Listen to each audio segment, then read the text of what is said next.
Hi, I'm Sue Fairchild, professional editor and author. One of the questions I hear most when working with new authors is how do I use Microsoft Word's Track Changes feature for my edits? So today I'm going to offer a quick basic tutorial for this important Word feature. As you can see, I'm in a current edition of Word here. The feature we're looking for is located under the Review tab. When I click on the Review tab, you'll see our ribbon comes up here. The three items that we're going to be talking about today are this Track Changes section here, this Comment section here, and the Accept and Reject section here. When I click on Track Changes, you'll see that it gets grayed out.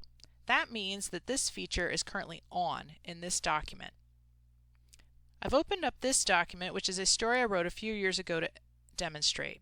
And today we'll be looking at how editors utilize this Track Changes feature to redline electronic documents for authors. We'll be looking at the basic Track Changes feature and also how comments work in relation to this tool. Here in the document you can see the word disappointed is misspelled. So I want to correct that for the author.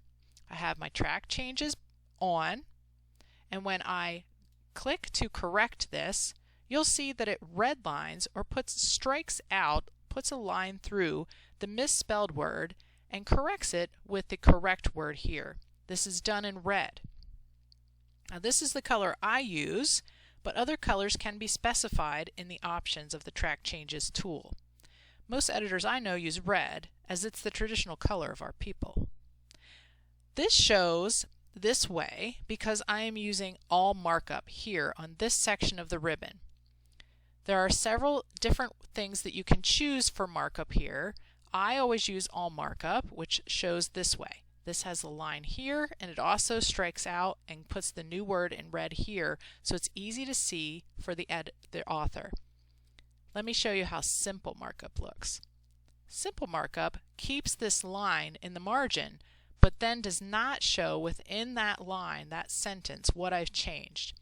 I have found that this can sometimes be difficult or misleading for authors.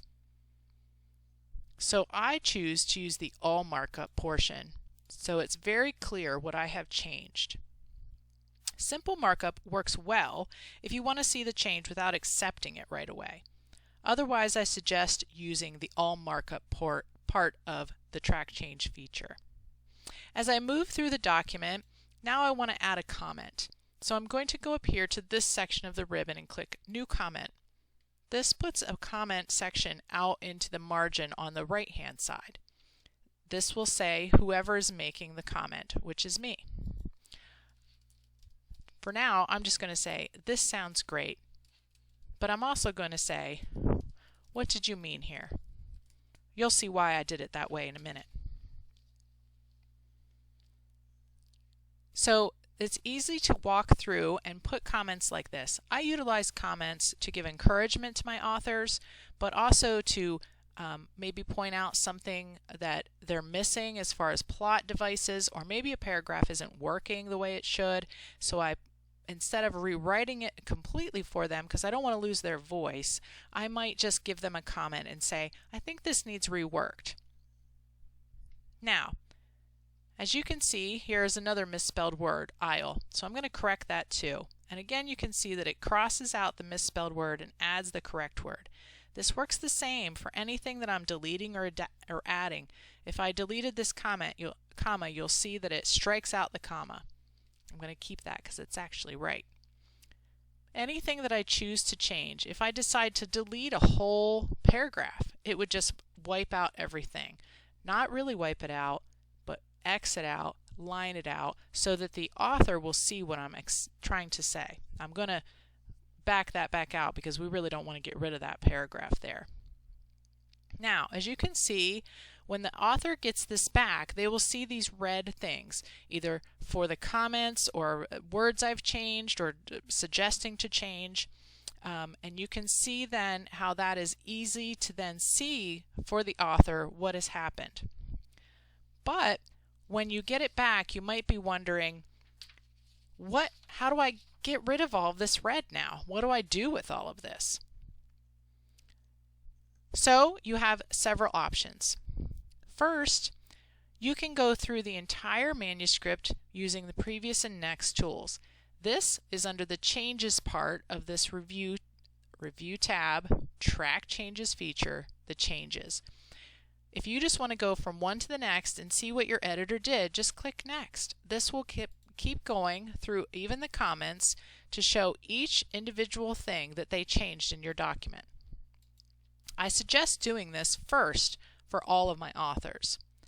Once you've seen all of what is going on and what the editor has suggested, then you can start to accept or reject these changes. Here is this other section under the Changes part of the ribbon. I do know that this is a misspelled word, so let's accept this change.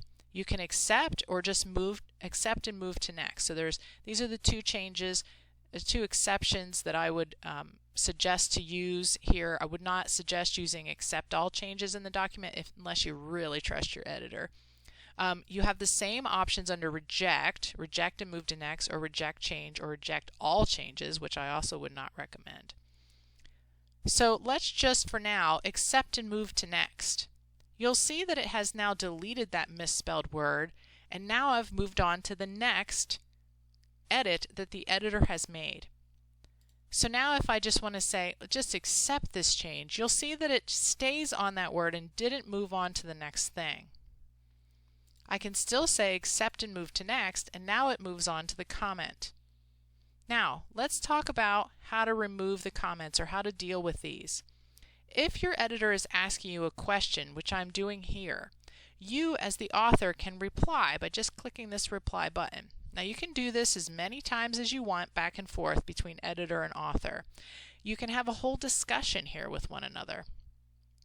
Once this has been rectified, or you have determined however you want to figure this out, however you're going to move forward in your manuscript, and you want to actually delete this, you want to clean this up and get it away from out of your manuscript, you can do one of a couple of things. You can right click it and delete the comment. Now I'd like to point out here, I have clicked down here in this comment, so it's going to delete that comment only. If you want to delete the whole comment thread, you would click on the original comment and then hit delete comment. See how it gets rid of all of that? Now I'm going to back that out because I'm going to show you another way. If you wanted to just move through each of your comments in the manuscript under the comments section on this ribbon, you can do the same as you did over here with the changes, previous and next. You can work your way through each here. Now this will not look at every change like the previous and next did here. It will only go from previous and next through the comments.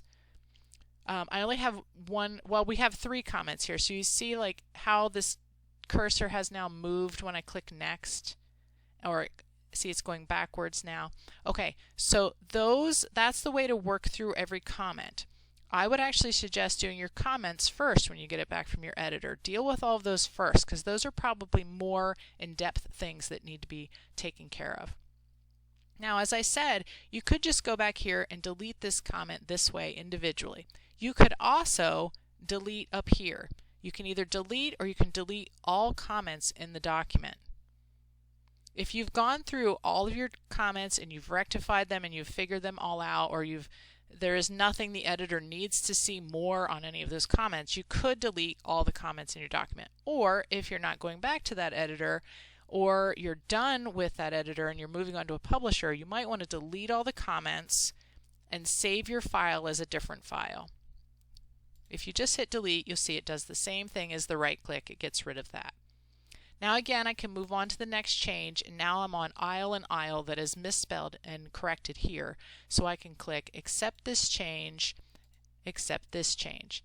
Now I have a clean document, and we have learned the basics of how to use the track changes feature in Word. I hope this video has helped you understand this valuable feature, although this was only the basics of the track changes feature. By learning this tool, you'll save your editor and publisher loads of time. If you'd like to learn more writing and editing tips, be sure to sign up for my free email newsletter on my website at sueafairchild.wordpress.com. If you're looking for an editor for your manuscript, drop me an email at sueafairchild74@gmail.com. Happy writing!